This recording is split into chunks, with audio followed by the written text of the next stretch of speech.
BCom part 1 Bharat में आर्थिक पर्यावरण economic environment in India paper 1। आज के लेक्चर में हम उद्योग, महत्व, विकास, समस्याएं एवं समाधान, industries, its importance, development, problems and remedies के बारे में बात करेंगे तथा साथ ही साथ भारत की औद्योगिक नीति तथा उसमें नवीन परिवर्तन, industrial policy of India and recent changes topic पर भी बात करेंगे। आज विश्व के सभी राष्ट्रों में तीव्र आर्थिक विकास के लिए उद्योगों के विकास और औद्योगिकरण की होड़ है, क्योंकि जहां एक और औद्योगिकरण से रोजगार, उत्पादन और आय में तेजी से वृद्धि होती है, वहां इसके साथ साथ अर्थव्यवस्था में जनसंख्या के व्यावसायिक वितरण, उपभोग, आंतरिक व्यापार तथा विदेशी व्यापार की संरचना में परिवर्तन होता है। पूंजी निर्माण की गति तेज होती है, देश की सुरक्षा व्यवस्था मजबूत होती है, किंतु औद्योगिकरण वरदान होने के साथ साथ कई समस्याओं को भी जन्म देता है। इसके कारण आय एवं धन का असमान वितरण, आर्थिक असंतुलन, क्षेत्रीय विषमता, कट्टर प्रतिस्पर्धा, आर्थिक सत्ता का केंद्रीयकरण, पर्यावरण प्रदूषण तथा औद्योगिक अशांति का कारण भी बनता है। देश में विदेशी निवेश शोषण का कारण बनते हैं। अतः इस प्रकार औद्योगिक विकास एवं औद्योगिकरण जहां एक और वरदान है, वहीं दूसरी ओर अभिशाप भी बन सकता है। उद्योगों के विकास, औद्योगिकरण का महत्व, importance of development of industries और इंडस्ट्रियलाइजेशन। उद्योगों के विकास के कारण देश में जहां एक और राष्ट्रीय आय और प्रति व्यक्ति आय में वृद्धि होती है, वहीं दूसरी ओर रोजगार, उपभोग, व्यावसायिक वितरण, विदेशी तथा देशी व्यापार, परिवहन एवं संचार क्षेत्रों में विकास का मार्ग प्रशस्त होता है। इस परिप्रेक्ष्य में औद्योगिक विकास का महत्व संक्षेप में हम इन बिंदुओं के माध्यम से समझ सकते हैं। राष्ट्रीय आय एवं प्रति व्यक्ति आय में वृद्धि, पूंजी निर्माण की तेज गति, औद्योगिक उत्पादन में वृद्धि, जनसंख्या के व्यावसायिक वितरण में सुधार, कृषि क्षेत्र में विकास संभव, परिवहन एवं संचार क्षेत्र का विकास, आंतरिक व्यापार में वृद्धि, विदेशी व्यापार में वृद्धि, आयात प्रतिस्थापन एवं भुगतान संतुलन में सुधार, आधुनिकीकरण को प्रोत्साहन, सैन्य सुरक्षा सुदृढ़ करने में सहायता, रोजगार में वृद्धि, बैंकिंग, बीमा तथा वित्तीय संस्थाओं का विकास, उपभोग स्तर में वृद्धि, अर्थव्यवस्था का संतुलित विकास, सरकार की आय में वृद्धि इत्यादि। इसके अलावा औद्योगिकरण से कई अन्य लाभ भी मिलते हैं, जैसे जनता के जीवन स्तर में सुधार, आधारभूत सेवाओं में निवेश, देश में औद्योगिकरण से नगरीकरण को प्रोत्साहन, बड़े बड़े उद्योगों के केंद्रीकरण से औद्योगिक नगरों की स्थापना, सहायक उद्योगों और सेवाओं का विस्तार एवं विकास, देश में अनुसंधान एवं आविष्कारों को प्रोत्साहन तथा साथ ही साथ गरीबी उन्मूलन में भी सहायता। भारत में औद्योगिक विकास, industrial development in India. Bharat में औद्योगिक विकास को अध्ययन की दृष्टि से हम दो भागों में विभाजित कर सकते हैं। पहला, भारत में बड़े पैमाने के उद्योगों का विकास। दूसरा, लघु एवं कुटीर उद्योगों का विकास। भारत में आधुनिक ढंग से बड़े पैमाने के उद्योगों का शुभारंभ 19वीं शताब्दी के उत्तरार्ध से माना जाता है। इन उद्योगों का क्रमिक विकास युद्ध जनित उपयुक्त परिस्थितियों के कारण प्रथम विश्व युद्ध से द्वितीय विश्व युद्ध तक होता रहा। संरक्षण की नीति ने उन्हें 1930 की आर्थिक मंदी में जीवित रखने में सहायता की, जबकि स्वतंत्रता प्राप्ति के बाद सरकार की औद्योगिकरण की नीति ने इन उद्योगों के तीव्र आर्थिक विकास का मार्ग प्रशस्त हुआ। आज भारत में आधुनिक ढंग के कई बड़े पैमाने के उद्योग हैं जो विश्व बाजार में अपनी धाक जमा रहे हैं।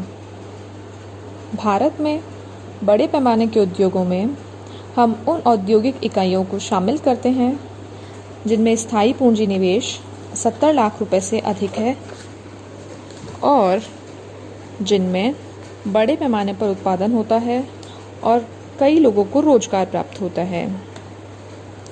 यूँ तो भारत में कई बड़े पैमाने के उद्योग हैं, किंतु उनमें से कुछ प्रमुख उद्योग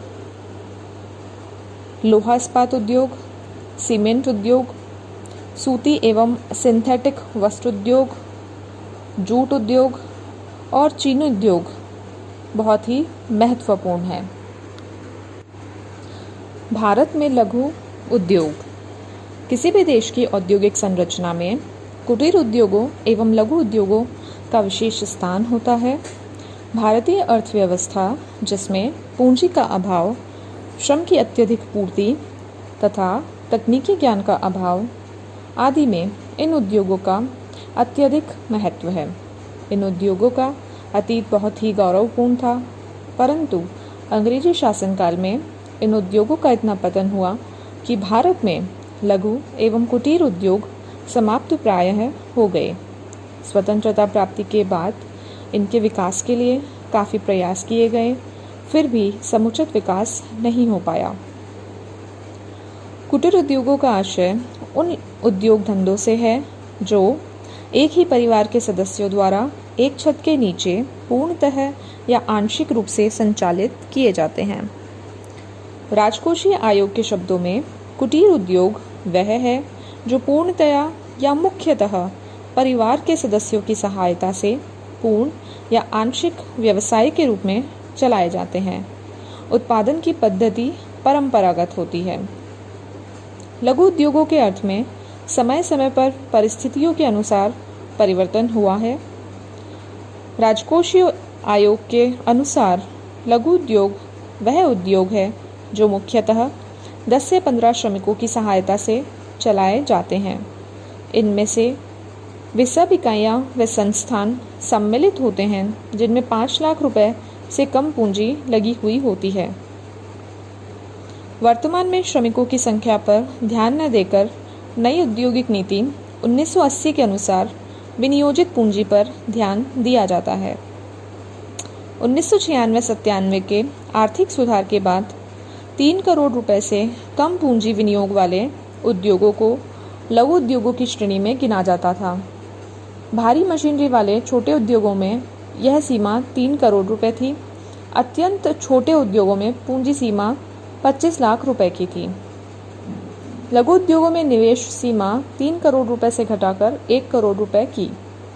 भारतीय केंद्रीय मंडल ने 17 फरवरी 1999 को देश में लघु उद्योगों में प्लांट एवं मशीनरी में निवेश सीमा को 3 करोड़ रुपए से घटाकर 1 करोड़ रुपए करने का निर्णय लिया, किंतु अति लघु इकाइयों के मामले में निवेश की अधिकतम सीमा में कोई परिवर्तन नहीं किया गया।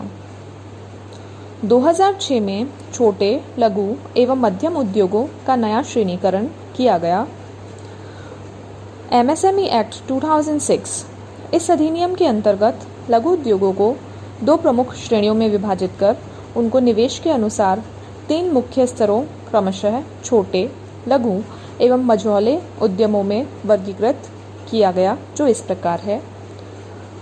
विनिर्माण उद्यम मैन्युफैक्चरिंग इंडस्ट्रीज, इनमें छोटे उद्यम 25 लाख रुपए तक निवेश, लघु उद्यम 25 लाख रुपए से अधिक एवं 5 करोड़ रुपए तक निवेश, मझौले उद्यम जिनमें 5 करोड़ रुपए से अधिक एवं 10 करोड़ रुपए तक का निवेश। सेवा उद्यम सर्विस इंडस्ट्रीज, इसके अंतर्गत छोटे उद्यम 10 लाख रुपए तक का निवेश, लघु उद्यम जिनमें 10 लाख रुपए से अधिक और 2 करोड़ रुपए तक का निवेश, मझौले उद्यम 2 करोड़ रुपए से अधिक तथा 5 करोड़ रुपए तक का निवेश। लघु एवं कुटीर उद्योगों में अंतर। यद्यपि दोनों को समान स्तर पर समझा जाता है, पर दोनों में कुछ अंतर इस प्रकार है। संचालन। कुटीर उद्योगों का संचालन एक ही परिवार के सदस्यों द्वारा अपने ही घर में परंपरागत ढंग से किया जाता है, जबकि लघु उद्योगों का संचालन वेतनभोगी श्रमिकों के द्वारा किया जाता है। श्रम व पूंजी में पृथकता होती है। यंत्रों का प्रयोग। कुटीर उद्योगों में यंत्रों का प्रयोग सीमित होता है, श्रम की प्रधानता होती है, जबकि लघु उद्योगों में पूंजी व यंत्रों का प्रयोग बहुत अधिक होता है। पूंजी। कुटीर उद्योगों में पूंजी परिवार द्वारा ही लगाई जाती है, बाह्य पूंजी का प्रयोग न के बराबर होता है, जबकि लघु उद्योगों में बाह्य पूंजी का प्रयोग बढ़ जाता है। बाजार। कुटीर उद्योगों का बाजार सीमित होता है, जबकि लघु उद्योगों का बाजार विस्तृत है। भारत में लघु एवं कुटीर उद्योगों का महत्व व आवश्यकता। Importance and need of small and cottage industries in India.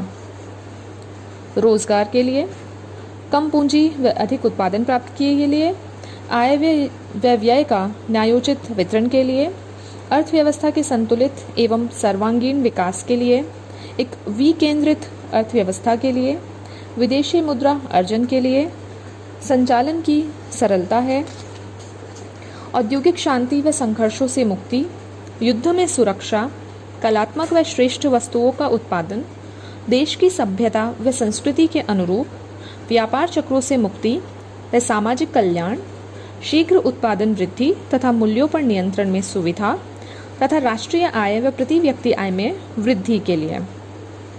इस प्रकार हम देखते हैं कि देश के विकास, आत्मनिर्भरता, रोजगार की वृद्धि, मूल्यों पर नियंत्रण, कम पूंजी में अधिक उत्पादन आदि के लिए लघु एवं कुटीर उद्योग की विशेष आवश्यकता है।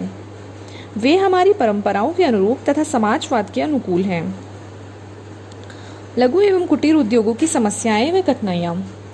कच्चे माल की समस्या, वित्त संबंधी कठिनाइयाँ, उत्पादन की पुरानी पद्धतियाँ व ऊंची लागत, विपणन की समस्या, बड़े उद्योगों की बढ़ती प्रतिस्पर्धा, उपभोक्ताओं की अरुचि व संरक्षण का अभाव, करों में वृद्धि, संगठन की कमी, उत्पादन का सीमित क्षेत्र, कारीगरों की अशिक्षा तथा तकनीकी लोचहीनता, विकास की धीमी गति, आधुनिक यंत्रों व औजारों का अभाव तथा बीमार इकाइयाँ। अब हम जानते हैं लघु, सूक्ष्म एवं मझौले उद्योगों के विकास के लिए सुझाव। यद्यपि पंचवर्षीय योजनाओं में लघु एवं कुटीर उद्योगों के विकास के लिए अनेक कदम उठाए गए हैं, फिर भी अनेक कमियां हैं। अतः उन कठिनाइयों को दूर करने के लिए हम अग्रांकित सुझाव काम में ले सकते हैं। बड़े व छोटे उद्योगों में सहयोग, तकनीकी सुधार, प्रशिक्षण सुविधाओं का विस्तार, कच्चे माल की आपूर्ति, वित्त संबंधी सुविधाएं, अनुसंधान व सर्वेक्षण, मशीनों व औजारों की पूर्ति, सुसंगठित बिक्री व्यवस्था, नई डिजाइनों को प्रोत्साहन, स्थानीय करों से मुक्ति तथा सहकारी औद्योगिक उत्पादन समितियों के गठन को प्रोत्साहन देकर हम लघु एवं कुटीर उद्योगों की कठिनाइयों अथवा समस्याओं का निराकरण कर सकते हैं, जिससे विकेंद्रित अर्थव्यवस्था के निर्माण में सहायता मिलेगी, रोजगार बढ़ेगा तथा देश का विकास होगा। देश में उत्पादन अभाव व बढ़ते मूल्यों की समस्याओं का समाधान भी संभव होगा। तो इस प्रकार आज के लेक्चर में हमने भारत में उद्योगों के बारे में जाना, जिसमें लघु उद्योग और वृहद उद्योग दोनों तरीके के उद्योगों पर हमने चर्चा की।